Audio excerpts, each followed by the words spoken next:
കഴിഞ്ഞ ദിവസങ്ങളിൽ ഒരു സഹപ്രവർത്തകൻ എന്നോട് ചോദിച്ചു, കുറച്ചുകൂടി മെച്ചമായി ആധ്യാത്മികമായിട്ട് വളരാൻ ഞാൻ എന്ത് ചെയ്യണമെന്ന് ചോദിച്ചു. ഞാൻ പറഞ്ഞ് വീട്ടിലോട്ട് മടങ്ങാൻ പറഞ്ഞു.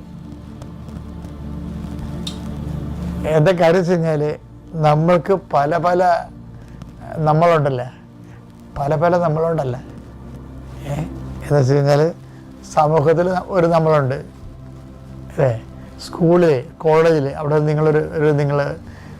നിങ്ങളെക്കുറിച്ചുള്ള ഇമ്പ്രഷനുണ്ട്. ഇതെല്ലാം ഫേക്കാണ്.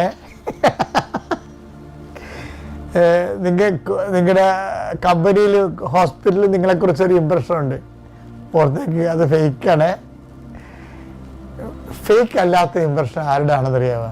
വീട്ടുകാരുടെ. വീട്ടിൽ നിങ്ങളെ ഫേക്ക് അല്ലെങ്കിൽ റിയൽ ആണെങ്കിൽ നിങ്ങളെ പക്ക റിയലാണ്. കാര്യം നിങ്ങളെ കൃത്യമായിട്ട് അകവും പുറവും വ്യത്യസ്തമായ കാലാവസ്ഥകളിൽ അറിയാവുന്ന ആൾക്കാരാണ് വീട്ടിലുള്ളത്.